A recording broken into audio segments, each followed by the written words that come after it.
But after the first lecture, Neeraj? Okay. Because the maximum people will be there now. Okay. From the beginning, they will be there. We are live. Yeah. Good evening, all. Welcome to the 4th episode of BOS Technopod, Digital Art. I invite and request Dr. Mohanty, President of the Bombay Orthopedic Society, to say a few words. So, good evening, dear friends. I am Subhranshu Mohanty, present President of Bombay Orthopedic Society.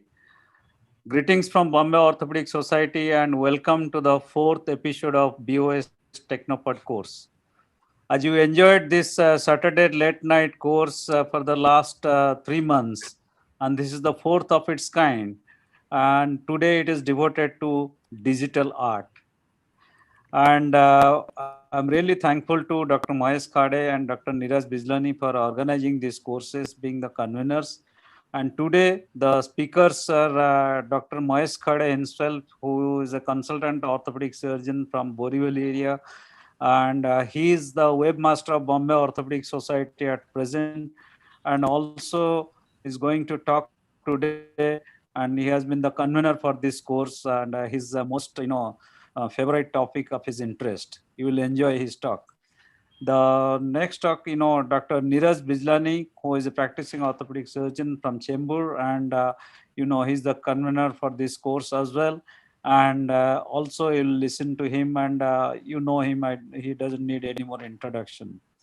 And Dr. Kshitij Chaudhary, who will be joining a little late, as a consultant spine surgeon from HN Reliance Hospital, and he is the our master of the webmaster for the Bombay Orthopedic Society as well. So without wasting any time, I hand over the proceedings to Dr. Mahesh Khade to go ahead with the course. Thank you and enjoy this late Saturday evening webinar BOS Technopod course. Over to Mahesh, please. Thank you, sir. I invite Neeraj now to start his talk on how to edit photographs and videos on mobile phone. Neeraj, over to you. And all of you see my screen? Yeah. Continue. Okay. So this is clinical photo editing mainly on the iPhone. These will be the 3 small topics which I'll be covering. How to edit MRI and X-rays, how to do the editing of the clinical pictures, and how to make collages using only one device, that is your iPhone. So normally when we take a picture of any X-ray or MRI, this is how it turns out to be. Multiple images with the multiple images 1, 2, 3 with the patient identity, with the diagnostic center identity, and the image has a blue tinge. But what we would like to see is something different. So I'll show you here with a small video that how I can do it on the iPhone. So as I've taken one picture which has got multiple knee images, and again it's got a bluish tinge. That is very common. But what I want to see is this meniscus tear in this knee joint, and how do I make this happen from this image to the other one. So you just have an edit button here on the top. Once you click on that, you get all these options on the iPhone gallery, and there are these 3 options which are important. So I've clicked on this. This is the crop icon, and it allows me to crop. It allows me to crop in a certain way only, that it's still forming a rectangle. So anyways, I'll select a rectangle, and I want only one knee picture. I'll try to fit into that rectangle, and I'll adjust it, and now I managed to fit it. Now what I will do is that I can also tilt it. By chance, if you have taken a tilted photograph, and the second, now I will select this option, where it gives me multiple color options. What my favorite is, there are 3 black and white options. I've tried to choose mono because that looks the best. There are other options like silver tone and noir, which are different, which you can choose depending on how you have taken the photograph. So I like to choose mono, which makes it grayscale. And after I made it mono, I then have the other options of putting it on auto. So it becomes a little bright. That most of the time will work to make it simple. And then there are these multiple other options which you can select. As you can swipe, there are brilliance, and then there is saturation, and then there is highlights. There are a lot of other options which you can adjust and see which suits you better. adjustment is just very simple. I just touched and I showed you that this was the original image and this is how it has become. So it looks very beautiful with the meniscus tear being clearly seen. Once I click on done, and then the image looks like this. It's very beautiful compared to what it was before. And here you can appreciate it better. And especially when you're doing a presentation on a Zoom call or in the future on a conference Wiro, basically it will look really good on the big screen. So this is how you should be editing your MRI images. Let me show you again what you can do better with it. There is one more feature. So here I'm trying to show that the patient does not have a root tear in the MRI. Same way again, I want to cut it, but this time I will select this and I have multiple options here. So I will select something called as freeform. There is square, there are so many options, but I would like to select freeform because I want to have exactly that image with the identity of the patient cut. So this is how I will do it. I can adjust all 4 squares and I will just remove even the name of the diagnostic center. And this is it. I can remove the date if I want, but sometimes it's not possible. So you can keep the date so you remember whose image it is. And this is how I can show the image. Once this cropping is done, then again I click on the second option. And again, when I go back, swipe on the right, I click on mono. And this looks beautiful. Again, showing a meniscus tear, but it's not doesn't show that there is this meniscus is fully intact. So this is how you can crop the patient identity. And again, you can use those options. There are so many options in the Photos app of the iPhone. You don't need to use any other third-party apps. But however, I would like to show you one extra feature. Sometimes you would want to use more features without using a third-party app. So there is this on the top. These 3 dots on the top, which you can see, and those 3 dots you can tap, and you will want to draw something on the image. So that will come in the image. Let's adjust all this first. This warmth and cool is only there for the colored images, so it is not applicable for this. Now I would like to click on edit again. Yeah. And that's it. Now let's go to the clinical picture. Now, if you don't use in the clinical picture, here, though the patient is wearing a mask and his identity is almost hidden, but I still want to hide his eyes and maybe his face. So what do I do? So again, with a small video, again, you go on the top, click on edit. But before that, supposing you want to save this photo as original, you have to always duplicate the image. That is very important to duplicate the image because that original photo will get edited and you will not be able to bring it back. So what I will do, all these options are there which can make the photo a little better by adjusting the brilliance again, the highlights, the brightness, and the contrast. All these things I will adjust. Most of the time my auto adjust works quite well, but minor adjustments I can do if I want, like I'm doing here on the exposure. And again in the contrast, brightness. These are many small things which you can do and try out, and they basically improve the image, how it looks. Now I want to hide the patient's identity. So what do? I want to mark up this image basically. There is something called as markup. So I click on those 3 dots on the top here, and I get this option. And there is a simple option called markup. Basically means you can mark on the image like with a pen. So I click on markup, and there are so many options. So I want to cover his face. So I will select the marker, and then I'll select a black color. You can select a blue color, a dark color preferably. And I'll just mark it up with I'll make it thick pen, the size of the pen, and I'll mark his face up. So it's so easy, and only his face is marked very beautifully. And I don't want to show the belt also because that may bring his identity close. So I may mark the belt also. Supposing if I marked extra here, there is a eraser option. This is like an eraser option which can erase this extra markup thing. And then I click on done. This image is now ready to go on WhatsApp by hiding patient's identity completely with simple usage of only the Photos app, which is inbuilt in everybody's iPhone. Then we go to photo collage. Here, I would like to use an app called Photo Grid. This is one of the very good apps. You can see the name Photo Grid and the icon looks like this if you want to install this. And I'll just show you a small video what I did. So Photo Grid has many features. Even in the free app, you don't need to take a subscription. So again, I'm showing you this icon that is a photo grid, and there is grid template, and edit. There are these three options if you want to do further editing. Now, I want to make a grid out of 4 photographs. So first I will select a template. So I'll maybe select for 2 photographs initially, the 2 MRI photos which we just edited. And there is a plus option. So I add the photo from here. And then I select this and this image together. So this one, number 1, and this one, another one. And once I've done, then I click on next, automatically it comes here. And then I zoom out. And here also I want to adjust, I can adjust. And then the bottom, there are a lot of editing features. So I want to draw an arrow for showing the meniscus. So I can just draw a small arrow using this similar size. And that's how you can mark up in this app also. But mainly this app is mainly used for making a photo collage. So this is my photo collage ready to go on WhatsApp or wherever you want to send.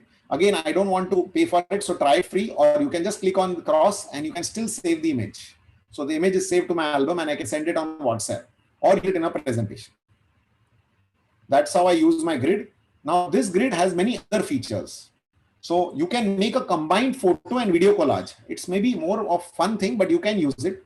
So recently I had the chance of visiting Sancheti Hospital in Pune, where they have recently installed the O-arm, and I visited with my very good friend Shailesh. So he took me there for a trip. So I'll just see how I made a collage of that small trip. So I went to this, again selecting the photographs, and here I will select the photographs and the video. So if you see that this is a video with the number here, these are videos. So I'll select maybe this one video here, one photo here. I'll select all these things, and you can see that there are options of layout here as you keep on selecting photographs. These are mainly for fun, but mainly for clinical usage. What we'll use is the standard ones, the first one. On the left side, that is the first one, not this one. Yeah, I'll use this one, which is the standard. And if you see, it has already adjusted a little bit. You can play it here. You can even mark up these videos, but I would like to remove the sound. I don't want the sound in it. And then you can play it. You see that this is a CT scan image where he's explaining me the CT scan image on the side. And here I want to adjust it like this because this is what he's explaining to me in the video. And this image is playing. And this photograph, I can adjust it.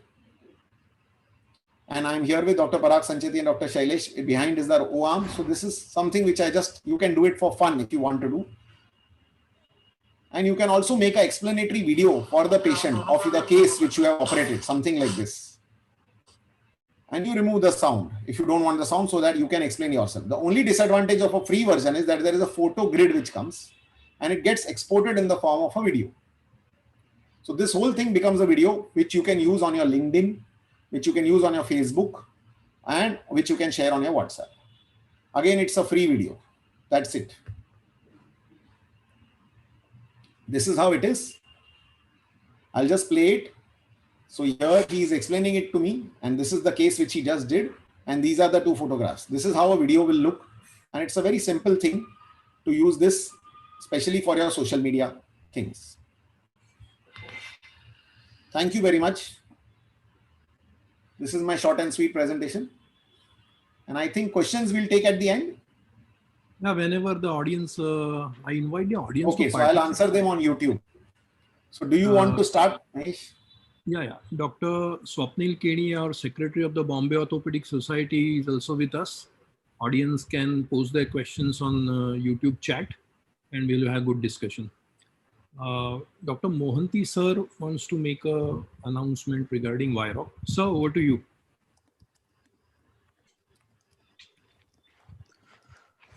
Okay. Good evening, dear friends again. You know, Wiro 2020 is going to be, we are going to do it in the month of March from 19th to 21st of 2021.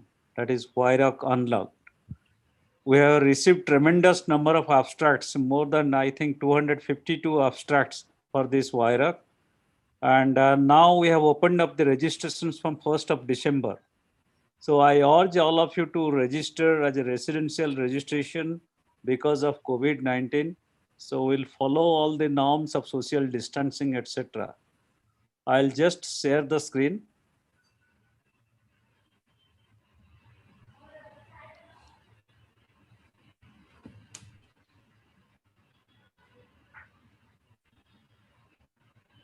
This is a short video presentation.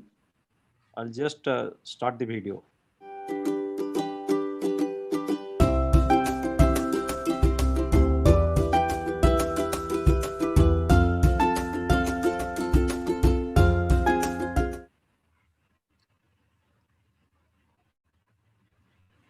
Thank you. So go visit www.wiro.in in order to get the details about the registration.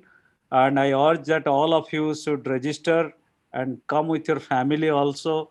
You will enjoy this Wiro at Renaissance Convention Center, and it will be a good family outing also after the lockdown is over. Thank you very much. Now I hand over the proceedings to Mahesh again. Thank you, sir. I now begin my talk on making of flyers in Keynote. Every one of us knows that Keynotes is for presentation, but there are other uses of Keynote also. So today I'll demonstrate how to make a customized background to put a watermark so no one copies your slides. Also, we will make custom sized backgrounds. I'll teach how to remove background from images. And with this knowledge, we'll actually make the flyer which I had sent you a few days ago. I'll demonstrate that. And last will be the trick of the secret behind making the links, the text clickable, creating links. This is a fun episode. Enjoy. Let's begin. So I open Keynote, new document, the standard black. I can select it here, double click or click on create. I'll just decrease the size. So you can see this becomes our canvas size. All right, I like to decrease it so that I can have the gray background. I know where my canvas exactly is. I'll just delete this. I'll select this all, right click, and then press delete. So I get a clean black canvas. So now let's add a customized background, the watermark. So I'll select text, double click, and I write here Dr. Mahesh Khurde. I just increase the size here.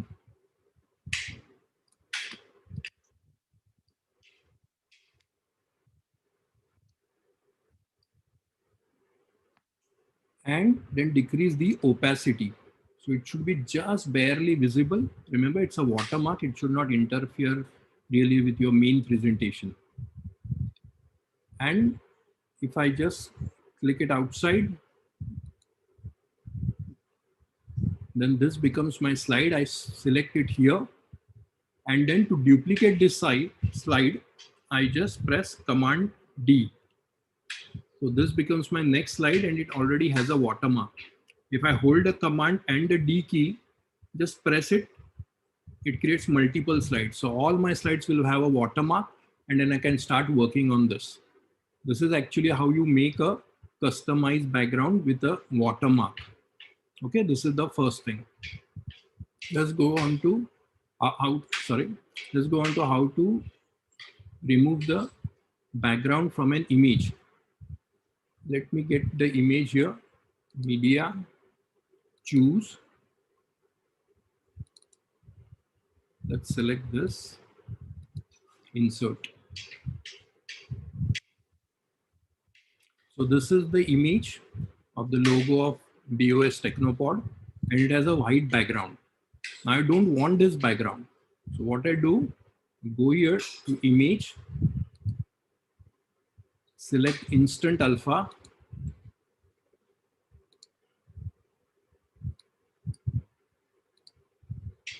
and then I get a box which shows me the color which I have selected. I just have to click and that's it. The white color goes. Click done. See, so simple. Now, while during my tutorial, I'll also talk about certain keyboard shortcuts. So you can use them in your daily use on the Mac so that the work is enhanced. So now if I want to just go back one step, I have to press Command Z. So I get back to the background, and now again I want to remove this. I want to move one step ahead. So I press Command Shift Z. Okay, got it. So this is it. This you can then shift, and then this is the bounding box with squares. I can hover my mouse there and it turns into a double arrow, oblique double arrow. I can just decrease the size and place it here wherever I want. So this is how you remove the background from this image, and plus now this can become my another customized background. Okay, this is the second one. Now let's make the size, the custom size backgrounds. So let me exit from this. Okay, start another new document, create.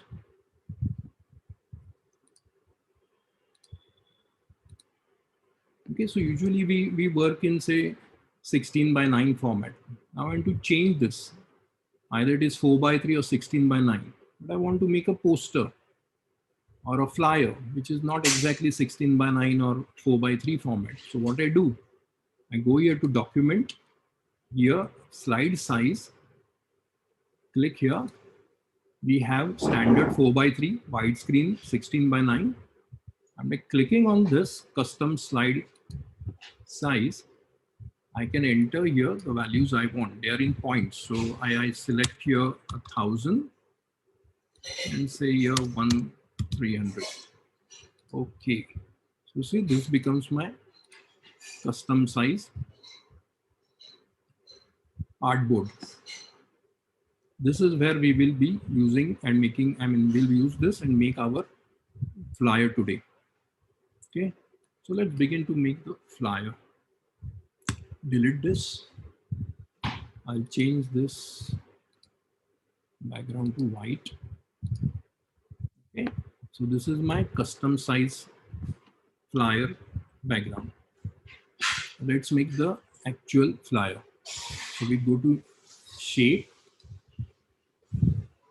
click on this pen icon, start somewhere in the upper third, make a click here. Now, if you make another click and you want to keep it, see this becomes the horizontal click, or it moves in the angle of 45 degrees. It will be very small on your screens. I would suggest you use a desktop to watch this episode. So this is how you use it. Click here, here, here, and complete the shape by clicking on the first spot. And we just give it a color, go here, fill, make it a dark blue color. Okay, so this is the first object. Now to make similar object, I will just click on it, select any object selected with will be having a bounding box with anchor points which are squared. I'll come to that why it is square and other things. Now to duplicate this, you can press the Option key first, click on the object and just drag it up, say this much, leave it, and let's color it a little lighter blue. Okay, we repeat this step again, press Option. Sorry, now if I made a mistake, press Command Z. So I'm back to the previous step. Now press Option, select the second background here, press Option, duplicate that, change the color lighter blue. Again, select this one, press Option, go up, that's it. And move slide. Yeah. So now we have a little colorful background. And now this looks like just pasted blue colors. So I just want to make a little, give it a little depth. So how to make it? Select the first background, go to shadows, put drop shadow. Now it is hardly visible. So what I would say, offset. So it pushes it further away from the main object. And so opacity, don't do it too much. Just make it nice artistic. That's it. You can change the angle. This is either you can click the arrows to change it 1 degree at a step, or you can use this to change it rapidly. Another trick is if you hold down the shift key, it will move in the increments of 45. Okay, see this. It moves in the increments of 45 angle. So I want here 315, and that's the shadow. Then I go to the second object. Again, I want a shadow there. So drop shadow. And it remembers the previous settings. I don't have to do it again and again. I go to the third part, drop shadow. And the last one, fourth one, drop shadow. So see, it's already looking a little dramatic. I just want to transfer this down. So what I'll do, I'll select this all, just drag your mouse over all the four colors and right click, group it. So now it's a group. And how do I know it's a group? There is a single bounding box. Now I want to get it down. So the same trick, select this group, press Option key, drag it down. Drag it down. Say we go till here. And now I want to rotate it. So either I can rotate it from here, I can rotate it by increasing or decreasing the angle here. And the trick I'm going to show you, which I often use is, see, this is a bounding box with the square, that is the anchor point. If I hover my mouse over the anchor point, I get a slanting double arrow. If I press Command key, it becomes a curved double arrow. And now press the Command key, click on the mouse and rotate it. And then you can just select whatever rotation you want. Here again, if you press the Shift key, it will move in the increments of 45. Okay, see this. It moves in the increments of 45 angle. So I select this, leave the mouse, leave the two keys, and now just drag it down so that I can adjust it wherever I want. Now, if I'm shifting right or left, I can press the Shift key to drag it down straight. And you see the yellow line which shows me that it is coming down straight. This is because I have pressed the Shift key and I place it over here. Okay, so now this becomes the upper part and the lower part. Now I don't want to these groups to move. Suppose inadvertently I move while making the next part. So it moves like this. Of course, I can press Command Z to get it back, but I want to lock it in place. Now how to do it? One method is right click and you can lock it here. And now see the bounding box, instead of the squares, now it is showing crosses. That means this is locked. No editing can further be done on this. Another way is to go to View, go to Show Object List, and here it is. Can you see this closed lock? Oh, if the screens are small, this is barely visible, but you can click on it. It's unlocked. See, I can move it. And again, Command V to get it back to where it was. And if I lock it now, just click on this open lock, it closes. The bounding box now has crosses. Now see, I cannot move it. Nothing can be done. Similarly, select this and I lock it. I can rename this group by double clicking on it and say base. And say this is top. Okay, now both these are locked. Now let's make the pens and the brushes. I select shape, click on this square. Let me change this color to blue so you can see it properly. I place it here and I just drag this. See, upon hovering the mouse over this square anchor, I can just drag it. It changes to a double arrow. See, I want this till here. Okay, I can enlarge this so you can have a little better view.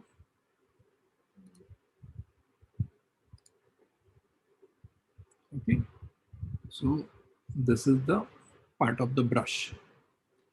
Now I don't want this just a blue patch.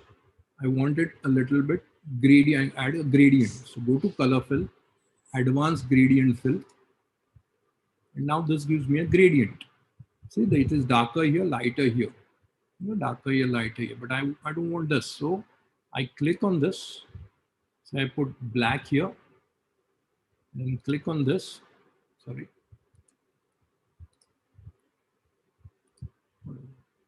And take the dark blue here. Okay. But still I don't want this. I want to change the direction.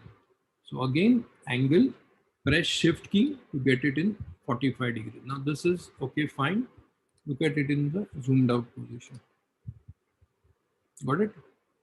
Looks nice. But now I want to reverse this. I want black here and blue here. So this is the button, this reverse.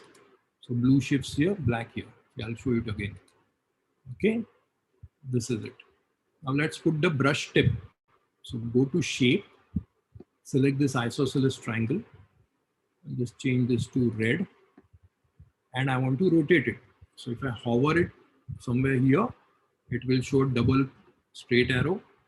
I press the command key, it turns into a double curved arrow, and I rotate this. Press the shift key to keep it in 45 degrees increments. That's it. And now I just put it here. I get a yellow line which shows that it is in correct axis with the other object. This is it.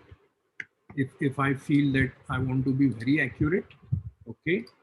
So suppose it was here, I can press the arrow keys, which then shifts it here. Okay, so that becomes my first brush. I want to add a little drama to it. So what I would do is select both, just drag your mouse, click and drag, and then add a shadow. Here we'll use contact shadow. Okay, so there's a shadow, but let me offset it. So I move it down, so as if it's kept on a table or something. Opacity, I increase it more. This is for the shadow.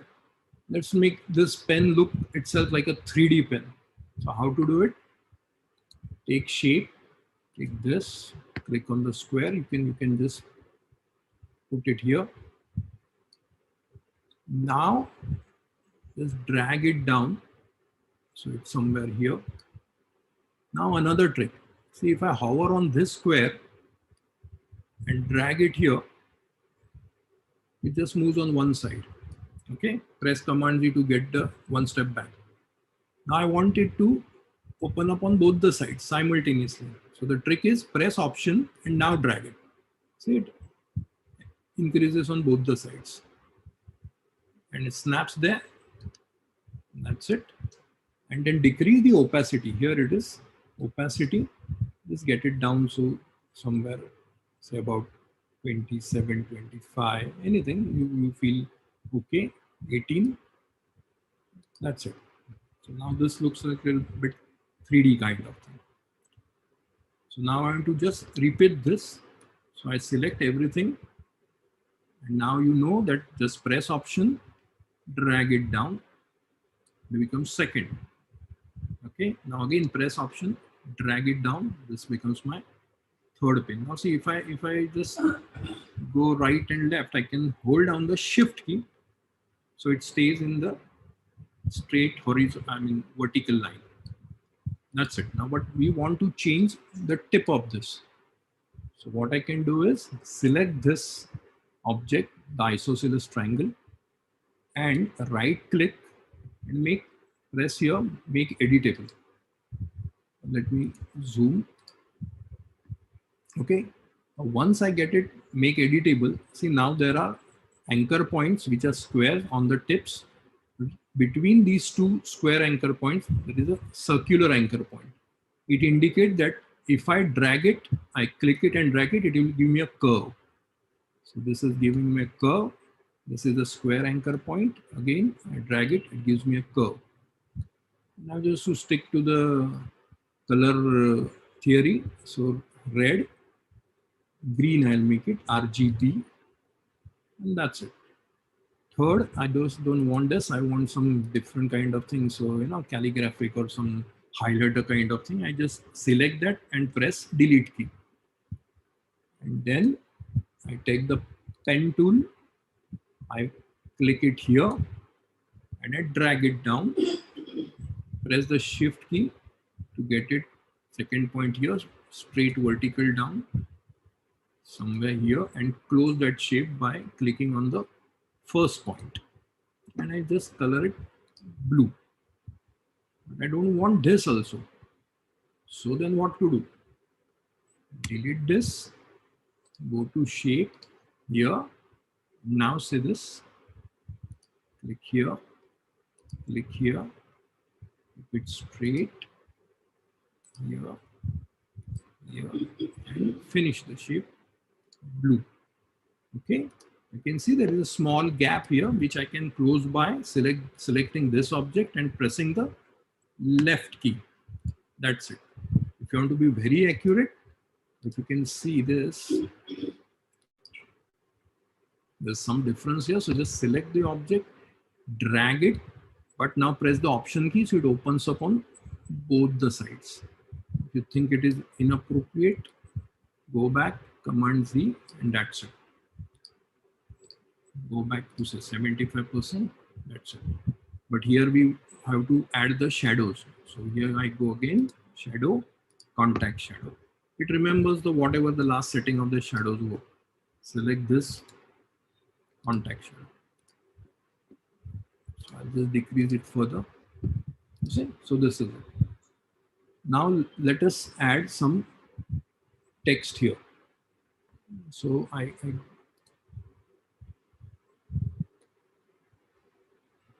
go to text. So type my name. Sorry. Chaudhary, and place it here. Of course, you can go to text and change whatever typeface you want. I like Futura, and that's it. I can make it italic, and this is it. This becomes the brush which we had made in the brochure. And of course, you can add various text. Now let me add some logo. So I go to Media, choose. This is the folder on my desktop. I choose the BOS logo, insert, and that's it. I drag it somewhere here. And now see, if I drag it from one anchor point, it's not centered. So if I press the option key, it gets centered, and then you can adjust the size. Sorry, and adjust the size and place it here. All right. And of course, you can add the names. It's the similar step. I won't show it to now. It's just repetition. But now, what about this? I forgot to add the yellow background, which was on the original flyer. So what do I do? Do I erase this everything, put the background and redo it? No. So what I would do is put a shape here. Let's change the color to say blue so I can show you. Just place it here, drag it. Okay. Now I want to change this to that yellow color. So gradient color. Now here I want it, say orange, and here I want it yellow. But this isn't vertical. I want a radial kind of thing. So this is the button next. Just click on it. It changes to radial. But no, the original flyer had yellow color in between and orange was the outer color. So just change over. This is shift. But how do I get it in the background? It's just covering my entire artboard. So again, go to this view. Remember this trick. Show object list. Now this rectangle, say it's here. I want it actually the first layer. So simple thing. I just drag it right. Click on the rectangle, drag it and leave it. That's it. It goes behind. Okay, with everything intact. This is the trick. Now I want to make a background. Remember that a little different shape was there. How to make that shape? I'll come back here. This is it. This centers itself, indicated by the yellow line. And then I just drag it to open it. I'll just enlarge this.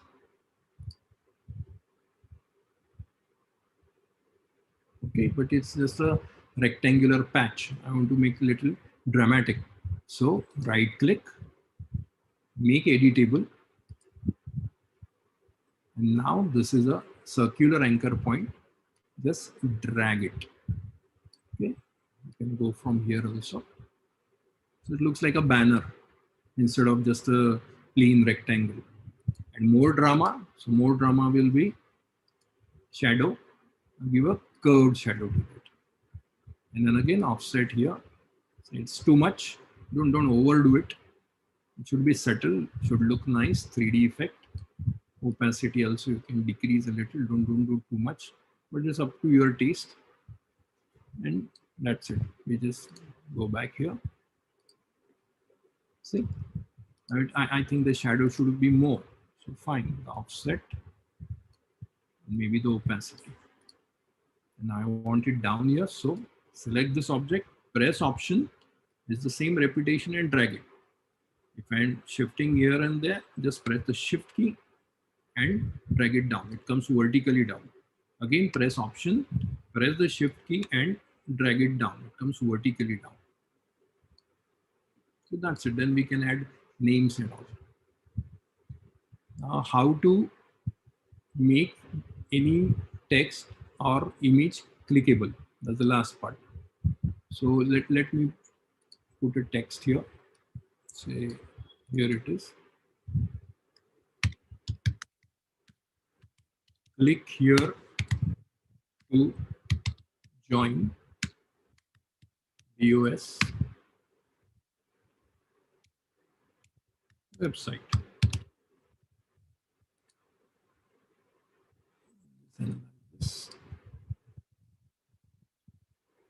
So now I want to make this text clickable. So I select, I get a bounding box, right click, go down, there is add link, select here, web page. Okay, it gives me the option to write the link there. I write bombayorth.org. That's it. If I open this link, Bombay Earth site opens up. Okay, I'll just close this. Now the question is this: we are working. In the morning, I had sent a photograph and purposely written it there. This won't work. Now remember, this link, these links work only on PDFs, not on a JPEG images, not on any images in fact. So how to save this as PDF? Go to File, Export to. It's not save. If you save it, it will save as a keynote presentation. You go to Export to, click PDF. Select best. I do not tamper with these things. Select next and say BOS Technopod. BOS Technopod. Sorry. Technopod. I select the folder as I'm in home desktop. Technopod. And export. Okay. Let's decrease this. This is the folder BOS Technopod we just created. I double click. It opens in preview. Okay. Now see, if I hover my cursor anywhere here, it is still a arrow, plain simple arrow. So I can click it to as a link. But if I hover around this area, click here to see it change to a hand. And because of that hovering, it is showing me the website also. Okay, if I click anywhere on this, click here to join BOS website. See, I clicked it, it opens the BOS website.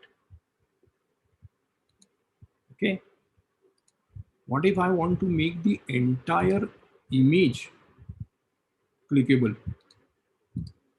So this was only this part.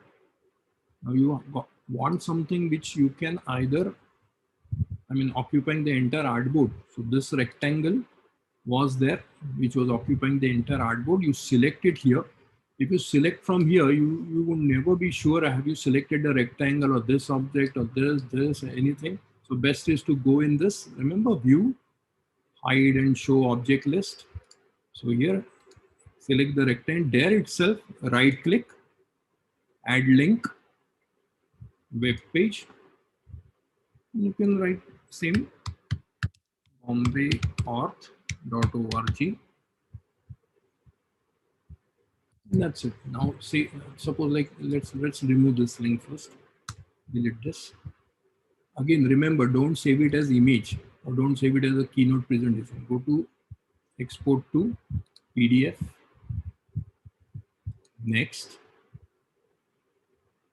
let's keep it untitled. Export. That's it. Okay. Let's decrease this. This is the untitled one. Open this in preview.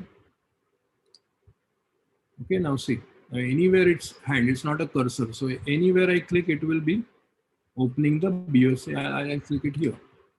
Opens the BOS site. Okay, I close this site. Sorry. I click it on here. Still open. The entire image is clickable. Got it?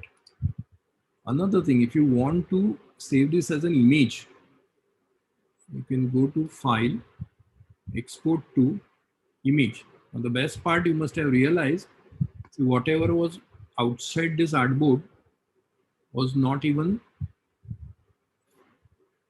published. So let's go to Images, JPEG. I select JPEG. Next, say Untitled. In my, I would choose Desktop.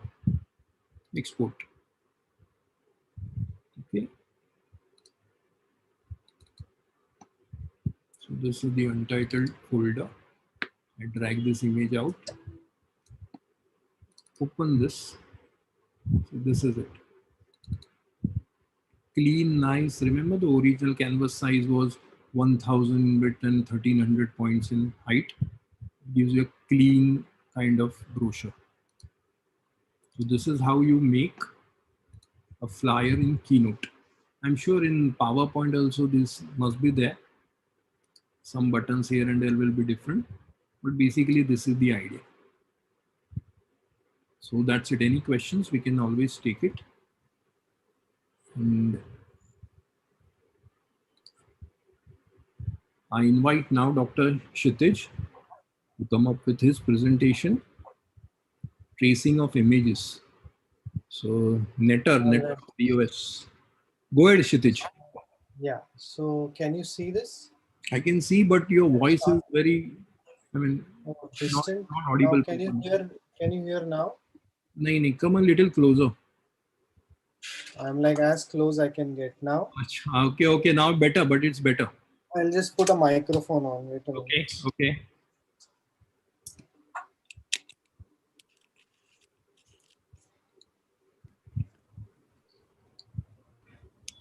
We don't need to see the microphone. अभी कुछ भी नहीं सुनाई दे रहा है. Muted है. You're mute.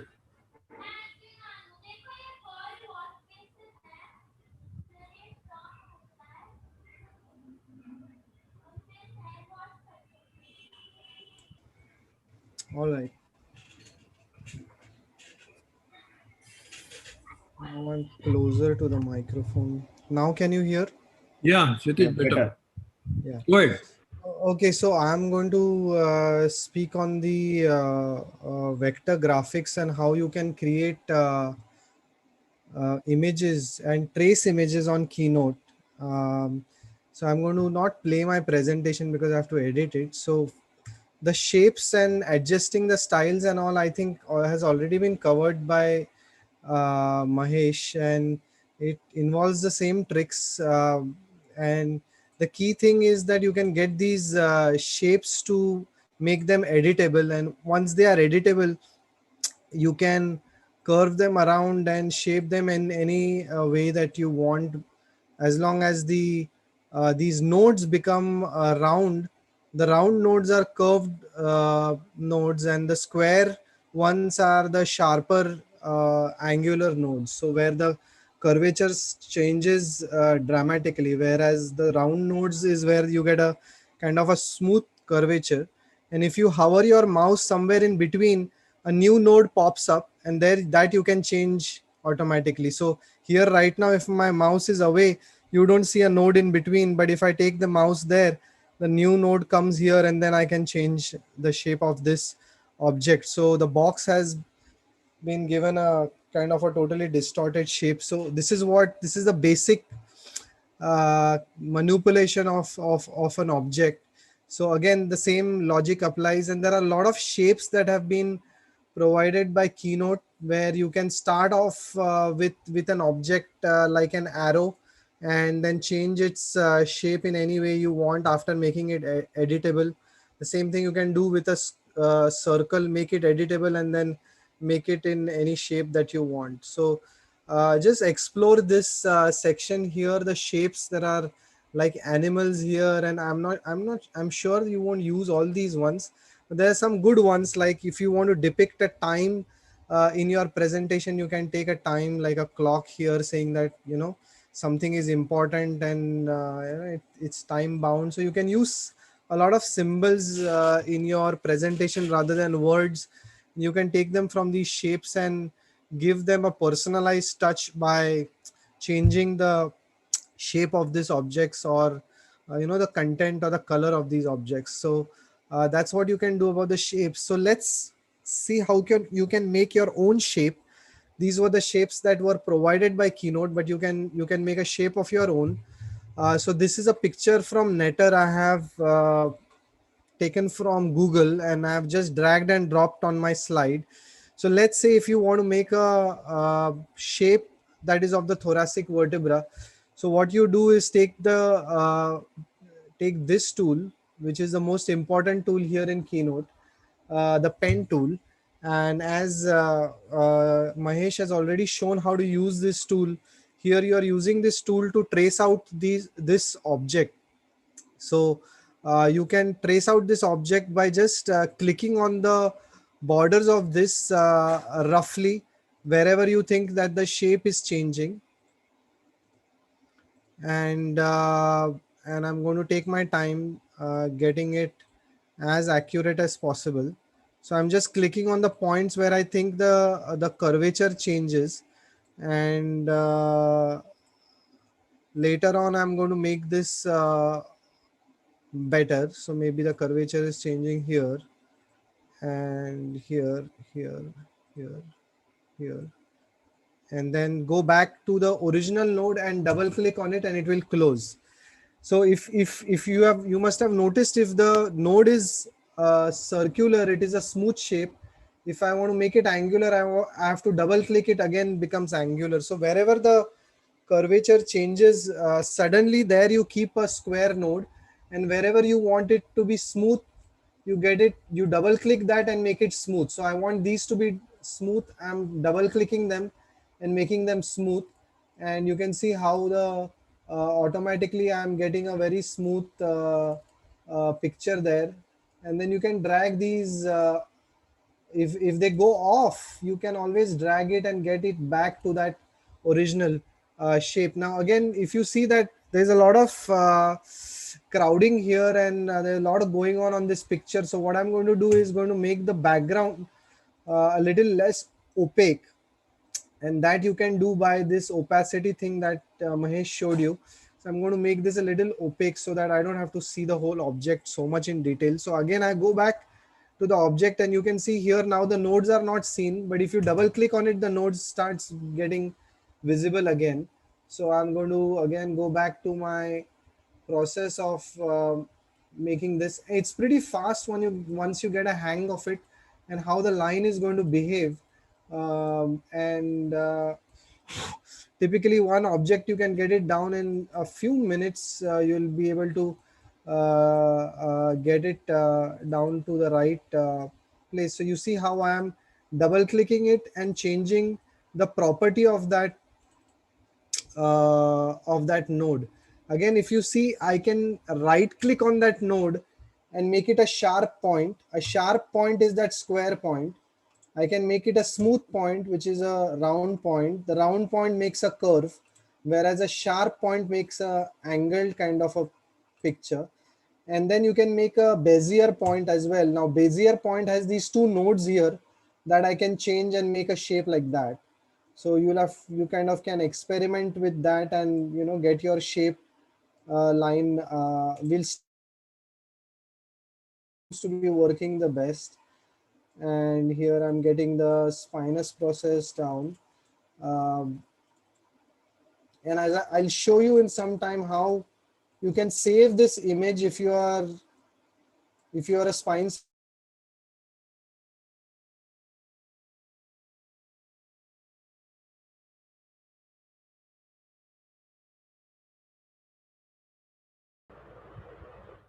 your presentation.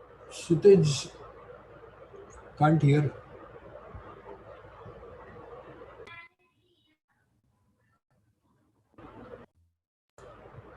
I think the net is down. Neeraj? I think he left or something like that. मतलब वो disconnect हो गया शायद. Yeah. Let him join back. Yeah.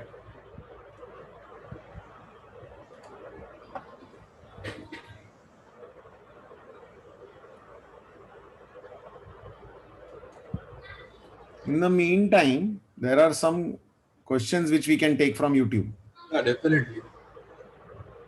So, Dr. Chandrakant Kulkarni, is this office software? I am struggling with a PowerPoint presentation even now. A comment more than a question. So, it is actually office software. It is equivalent to PowerPoint in the Mac. It is called Keynote. It is called Keynote, and it is similar to PowerPoint. PowerPoint has different set of features. Keynote has different set of features. So what Dr. Mahesh Kade showed was Keynote. Dr. Sirishayan also is asking, is it Keynote? Yeah, so it is Keynote. Now Dr. C.N. Kulkarni is asking, what is a template?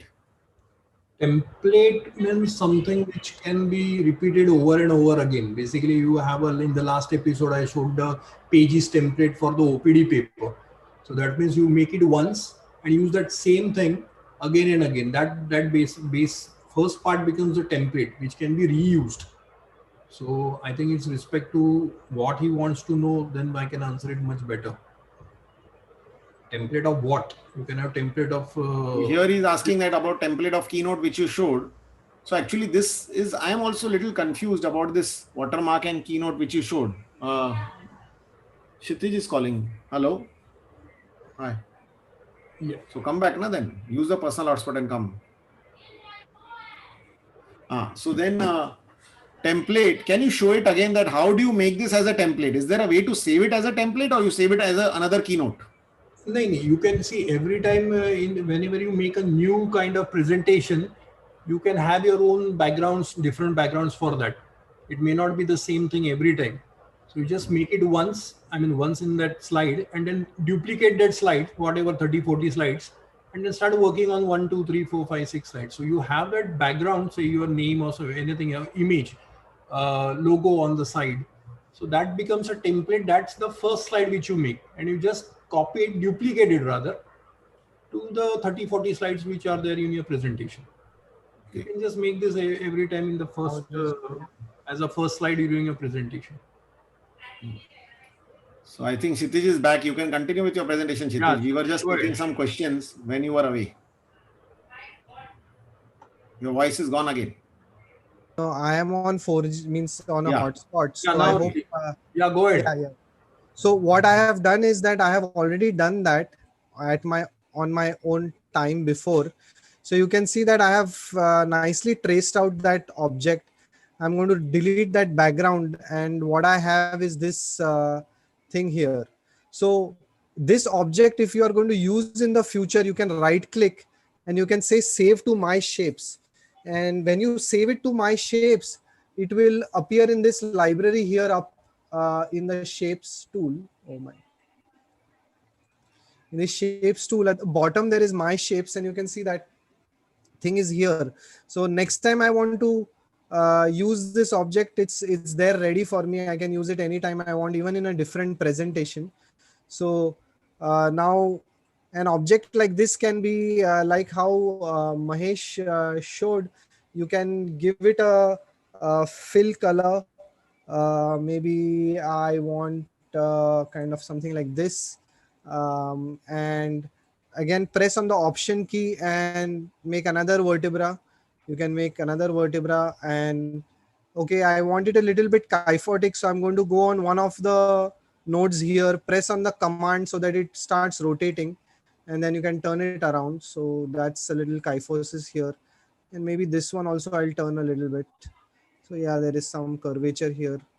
Again, maybe I can add a fourth one, press the option key and duplicate one, and then press the command key, go on one of the nodes and rotate it. So see, quickly we have created a thoracic spine. And let's say let's give this patient a fracture here. So go back to this object, right click on it, make it editable. Once you have made it editable, you can see all those nodes there. So let's select a bunch of these nodes at the top. You just have to drag a box on these nodes. And what I will do, you can see those nodes have become red, solid red in color. So they are selected. And then once they are selected, you kind of move them at a lower level because that's a fracture. This is at an odd location. So what I'm going to do is, oh, I'm going to select one of them, delete it. So that's gone. I can delete it by pressing del, and I'm going to get the end plate down a bit. So just simulating a fracture. And now if that's the fracture, and then this vertebra is going to rotate more. So I'm going to go back here, press the command key and then turn it around. And that's it.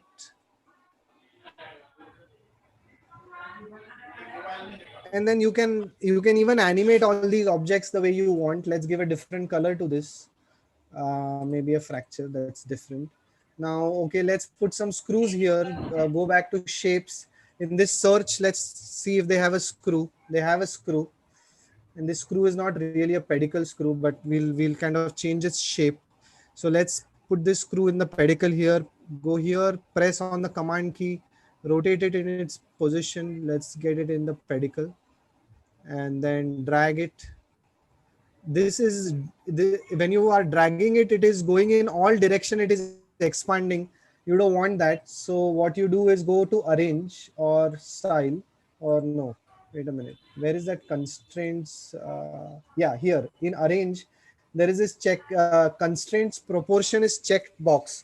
What it means is that if you move any node, it will enlarge from all directions. So you click this off, and then when you click it off, you can thin this out. And again, I'll put it in the pedicle like that. And now you can see that a pedicle screw actually has a tulip which is a little taller than this. So what we will do is again right click on this and make it editable. So once you make it editable, you can see this nodes here appearing. So we'll select these top nodes here and then drag them out like this. So that's it. So that's your pedicle screw. And maybe I'll color it differently, uh, whatever. And then click on this and press option, get it down here, turn it back, places here. Green is too much. Let's see. Maybe we'll change it to black. No. Yeah, this looks good. Or maybe gradient. I like gradient fills. They look pretty.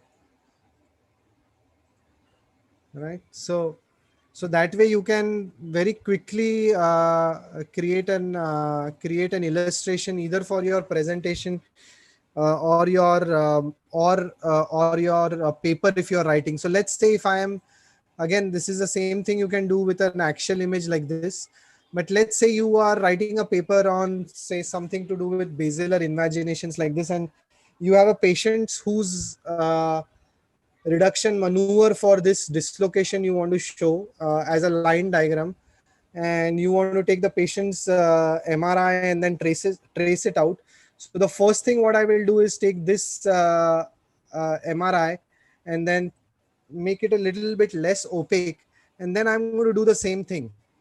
I'm going to trace out all these bones using the pen tool, and wherever these I have already smoothened out so that they look pretty right now, but these spinous processes are not. So maybe I'll do that for to show you how I can nicely make them uh, look like real spinous processes.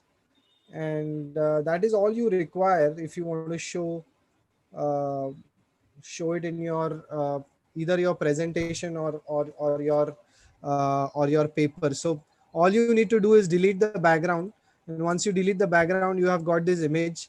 Now these objects, now these objects, individual objects, you can move. So if I want to reduce this basilar imagination and show it that, okay, the way I'm going to force this correction is I'm going to take this odontoid process and say add an animation to it.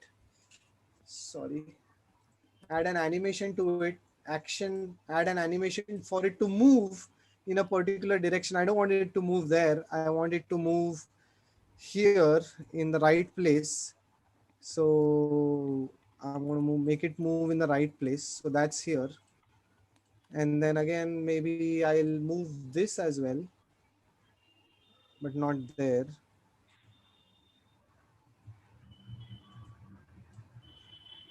Sorry. So what you can see is, let me delete these ones.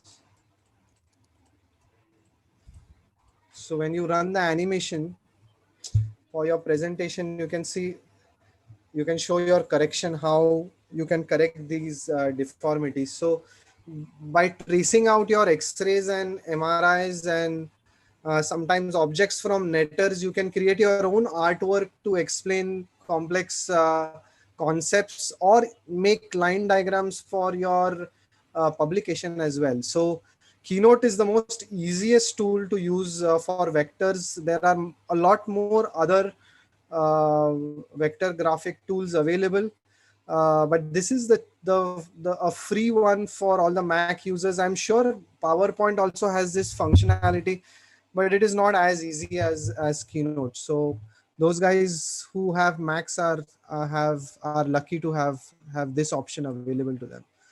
So that is it.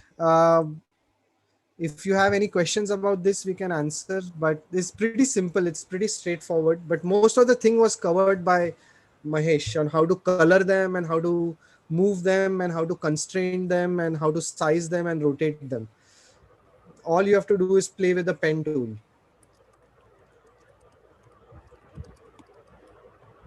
Kshitij, the voice. Kshitij.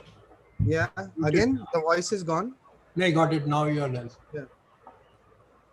Okay, Kshitij, the question from YouTube is Dr. Harish Mangalani is asking whether all these images can be exported to PowerPoint. Yeah, totally. The same thing you can do, and export to PowerPoint. That's it. It will remain as a vector in PowerPoint, and the same nodes will appear in PowerPoint, and you can edit them the same way. It will not be different.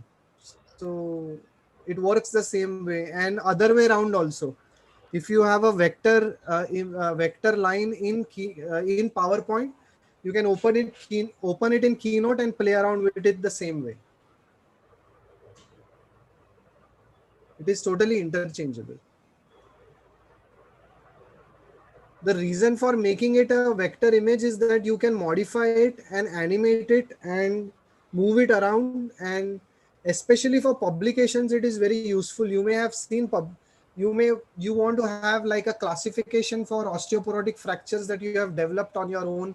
You can take this vertebra and modify it according to different or you can say, let's say you want to create a fracture in this or break this line. You can go here, make it editable. You can select a few nodes and then say divide the path. So if you divide the path, then it breaks apart.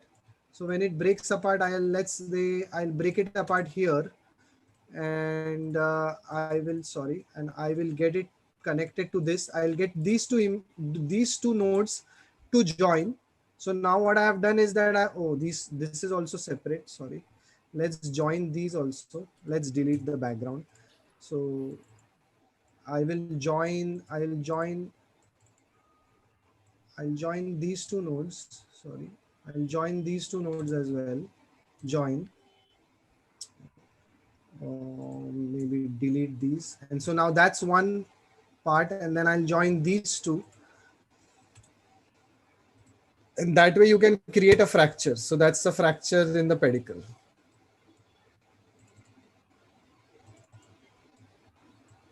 And if I want to make these fracture edges ragged, I can make this as a box sharper, and then make it like this.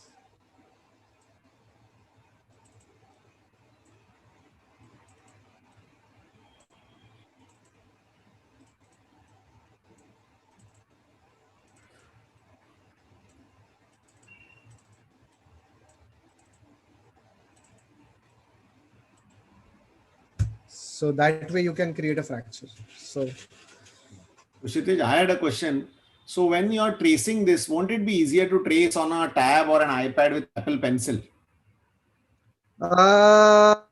yes, you can trace it with a pen with an Apple Pencil as well. But the nodes give you a much better control. So you can start off doing that with an Apple Pencil, but I suggest to make those finer adjustments, you use the nodes. So the nodes make it very accurate with respect to what the My question background to you is, is. can we use it on the Keynote in the Apple Pencil? Yes, you can. So the So same. iPad Pay, we use iPad Keynote and use Yes, this correct. You feature. can do it. Yes. So So it will on be much iPad, easier to edit it later.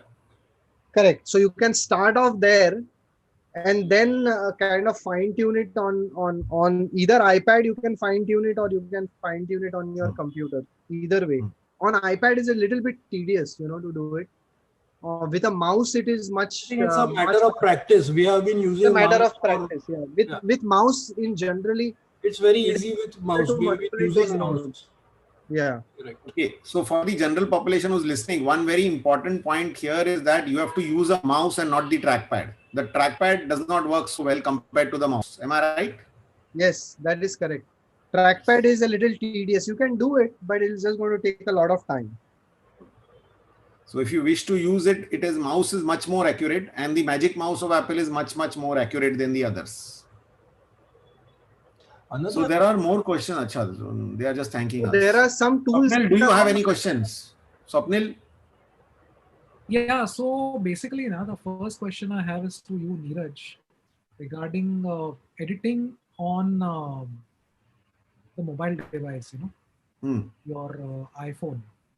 Now, what I have found at least is that you require a particular size of screen to do this kind of, the markup and everything. Like for a smaller screen, it's much more difficult.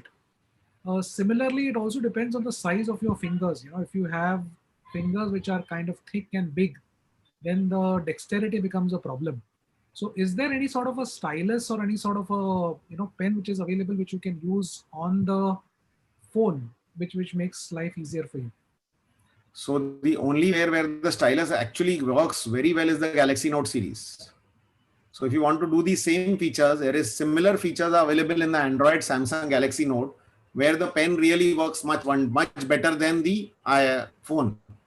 The Apple Pencil is equivalent, but it doesn't work on the phone. It works only on the iPad. Yeah, that's what I was. Of course, you are right that if you fat fingers, you're not going to be able to annotate. So annotation may be not proper diagrams, but just a little bit arrow here and there, maybe a little text here and there. Second is also, you don't really get that fine control. Like if you want to mark an arrow or something of that sort, it really becomes difficult. So, when you're using this for a presentation, see, when you're using this as a teaching tool for an online ongoing thing, that's fine. But using it as a presentation tool, especially in a conference, becomes a little difficult. Yes, you are right. For that, it is better that you use something more accurate like the Apple Pencil on the iPad, or use the techniques which Dr. Mahesh and Kshitij showed to draw arrows, something with the shapes. Right. My next question is to Dr. Mahesh Khardey. Yeah. Now, since you've shown us how to make these templates and make these flyers, are there any sort of ready-made flyers which can be modified, which are much more attractive? Because what happens is when you're making a PowerPoint presentation and converting it to a flyer, you need a lot of imagination to make it artistic, and not all of us are blessed with that sort of an imagination. Definitely. Are there any templates which are available which can be used to make your flyers more attractive, and even normal people who are not that savvy as compared to you? Yeah, there are ready-made programs actually. We Mhm. can have images on Adobe stock images. Um, Another one is which occasionally you can use it because see those are copyrighted images. That is one thing. Canva is another software which uses this. Uh, Once upon a time, I was using Envato software, Envato Elements. So there you need not have any technical knowledge, no Photoshop, no even Keynote, nothing, and you can just copy, download the image, and work with simple, text and everything. The background is attractive. What I found during this designing process is the idea has to be really good. Making this brochure is quite easy, but then to make it really attractive requires a lot of imagination. So then I think Canva is something which we can use, and Envato Elements. I think there are a lot of templates which are also available on the Keynote. You can buy them. They are not very expensive. It's like 200 rupees or 300 rupees. You get about 50 to 70 For templates. me, it is like making these brochures is a lot of fun. I No, enjoy I it understand personally. completely, but So then not I everybody will has. I will recommend Jumpsoft. So Jumsoft. Jumpsoft has a lot of templates. You can download their app. The good part about it is that you can buy individual. You don't have to buy a bunch of 30 templates or like 50 templates. You just go through all the templates and select the one that you want and just buy that for 20-30 rupees or like 150 rupees. I mean, if you are short of time and you want to make something very quick and professional, and you want to spend more time on the content rather than the design part, like I agree. Mahesh enjoys doing it, but somebody wants to do it like quick and not get into the design part of it and just still wants to get his work done. Jumps off. This one is pretty good, and I use it all the time. It has an app for toolbox for Keynote, or there's a toolbox for PowerPoint as well, and an individual template is, if I can share my screen, it's not very expensive at all. Let me see, toolbox for um, yeah. I mean, you can buy the whole thing for 5,000 rupees, but you don't have to.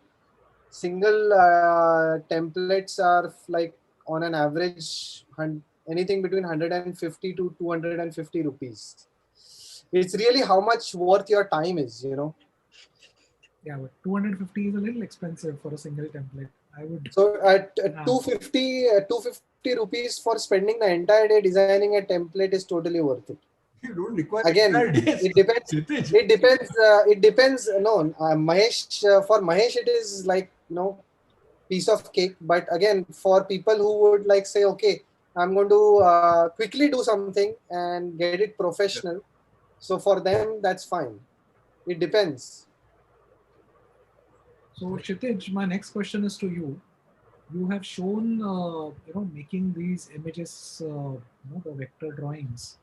What I want to know is, can you change the resolution of these? Because in journals you require specific resolutions. Yeah. So the good part about the vector graphics is that they can be saved as SVG. So you save this as a PDF. You never save this as an image. So whenever you create a vector graphics, you save it as PDF. So PDF maintains the resolution of these lines. So the lines are just mathematical equations that the computer depicts as lines. So they are not bitmaps, they are not pixels, they are just mathematical equations for a curve. And so if you export them as PDF, the resolution is as high as you can get. Most journals would accept line art as PDF. Some journals want SVG files for line art. and some journals want EPSS as their images for line art. There are some journals that would accept JPEG images as line art as JPEG images, but those JPEG images have to have 1200 DPI. The usual DPIs that most journals want is 300 DPI. But if you have a line art, then the DPI is 1200. So if you want to export these as images, you will have to export them on a really large canvas. So as Mahesh showed, you will have to change this slide dimension pixel into a really large pixel, and then enlarge that vector to fill out that whole space, and then export it so that you can get an adequate size image that is 1200 DPI. The easier part is to just export it as PDF. Most journals would take PDF as line art as PDF. One more question to you is, this is, you have said basically about tracing, right? You spoke about tracing an image. Correct. Now, what if you want to create something, something which doesn't exist, and if you need to create, how would you do that? Create an image. So the same way. So what you can do is start off with a paper and pencil, draw your image on a paper and pencil, take a photograph of that, put it in Keynote, and then start it. So your vector lines on Keynote are going to be sharper than your drawings on paper.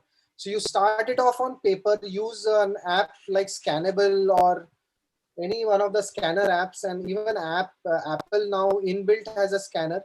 So the moment you scan that image, it comes like super contrast with a totally black line. Transfer that into Keynote and then just draw your vector on it. So what I'm trying to ask you is, in short, basically, for example, you have been asked to write a textbook chapter, say an exposure of a particular area of the spine or a bone, and you do not really want to take anything or get inspired from anything which is available to you in existing literature or even on the internet. And you need to start from a scratch. These are quite difficult, tedious drawings. Making them using a mouse is also reasonably difficult. Coloring them is reasonably difficult. So what are your options for these things? So it depends on the diagram. So if you are making an anatomical diagram like Netter has, you need to learn a little bit of digital painting, which is, you need to take a course in it. So basically, it's hard work. It's hard, and you need to know a little bit of art and how layers work and all that. So most of the drawings that I do for publications, if they involve anatomical areas like Netters, I'm drawing them on iPad like a painting. But if it is a thought process that you are explaining, like a step-by-step process of, say, a reduction maneuver, then maybe you are doing line diagrams and then manipulating the objects and getting them into alignment to show, okay, these are the steps I did for the reduction maneuver. So it depends on your end product on how you are going to use it. Vectors are good for line art, but if you want to show a picture like how Netter art is, then you'll have to literally sit and like paint it. Instead of having watercolors and oil colors, you can use iPad. What program are you using on the iPad? Procreate. Yeah. So okay, it's not so there free. are 2-3 questions. Kshitij, there are 2-3 questions we have to take from YouTube before we continue. Dr. Manish Agarwal is asking, photos taken on phone are not generally perfectly horizontal and vertical, causing perspective distortion. Any tips for perspective correction of photos? Simple. I think Keynote does not do a perspective distortion. It depends. Means if you want to correct a perspective distortion of a badly taken photo, is that what you want? Is that what you're asking? I would suggest, I'll answer this. I would first of all open the grid on the phone when I take the photos. So I'm sure it is horizontal or vertical. We often take photos without the grid. Obviously, that is a very basic thing. using grid, but then that is useful if you really want a real perfect horizontal or perfect vertical photo. If you miss that step, then I would edit that photograph in the phone itself using any app. I use Pixlr to get it perfectly horizontal or vertical, adjust whatever I want and perspective, of course, and then export it to whichever software I want. I wouldn't be doing it in Keynote as such. So click the photo properly, or a step later, you can edit it on the phone itself. So if you have a photograph that already has a distorted perspective, then you can warp the image. So again, that will require a software like Photoshop or one of the photo editors. Keynote is not a software for something like that. You can Keynote use is poor man's Photoshop. yeah. So you will need a photo editor for that, and there are tools known as warp tools that can distort a particular part of the image, whereas keeping the one side intact. So you can it works in it works in apps that are scanners. Like you can put a paper on the table and then take a picture of it in an oblique manner, and it will still get it in a correct perspective, even though the part of the paper that is closer to the camera looks wider and the part that is more far away looks narrower.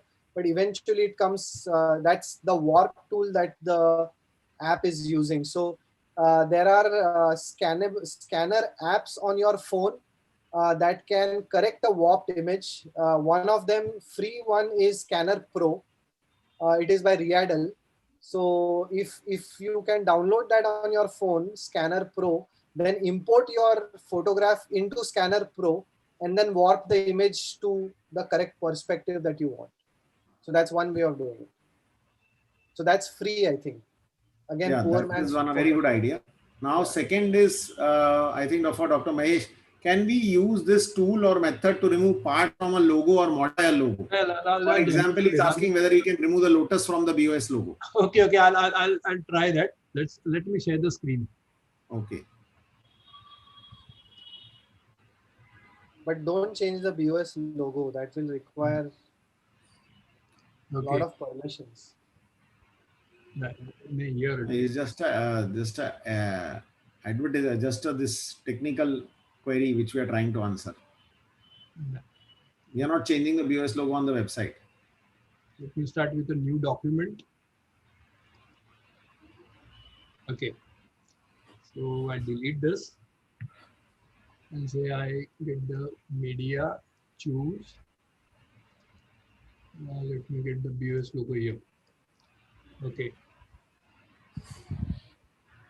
So now see the magic of alpha, instant alpha. Go to image, instant alpha. Now it will just select whatever color you want. So now I don't want this, beige color. So I drag it, it select this. I can still further select this by clicking and dragging it 5, 6, 7, 8%. And that's it. Done. Okay, now see, this is the background. The white thing has gone. This is actually showing the black part. I'll just change this fill color to. Got it what I'm saying? So this is how it is. If you want to remove even say lotus color, this here. So select the image, instant alpha, select this, drag it, and it will take away all that purple color of the lotus. Done. I'll just change this background again. It becomes more visible. I change it to green. Got it? This is how it is done. Mahesh, you can do it on preview. You don't have to put it in Keynote. Yeah, preview is another thing. Only thing I find preview, if I forget to duplicate the image before I work on it, that original image is lost. In case of PowerPoint, even Keynote, I can always go back, Command Z, I can come back to the original image. That's it. That's my original image. Another trick I wanted to show was how to rotate, not from the center, but from some other axis. let me demonstrate. Let's say this is a square. Sorry.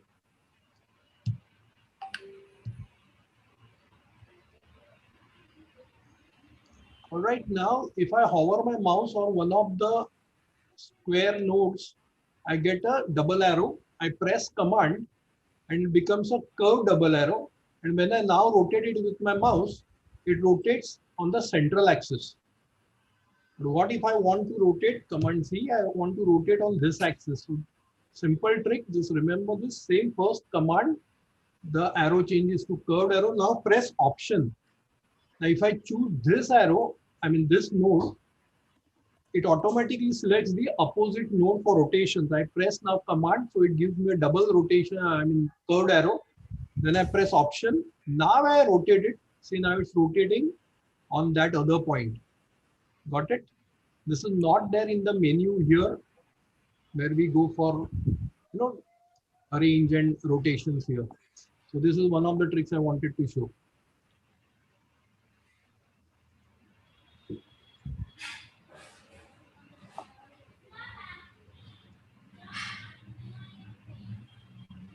Okay. So I think that's it for today. Tonight, it's almost 11 o'clock. Yeah. It is 11 o'clock. Yes, it is 11 o'clock. Now, 11 p.m. for those who watch the recording. thank you. Yeah. Thanks, Dr. Neeraj Bijlani, Dr. Kshitij Chaudhary, and Dr. Mahesh Khade. That was an excellent session. And last 1.5 hours, we just learned how to create and all these things to manipulate with the images. And probably next month, we'll discuss in this Technopod course about the video editing. So it will be again interesting. And thank you all the viewers, and have a nice sleep tonight, and have a happy weekend. Good night to you all. Thank you. Bye-bye. Good night. Bye-bye.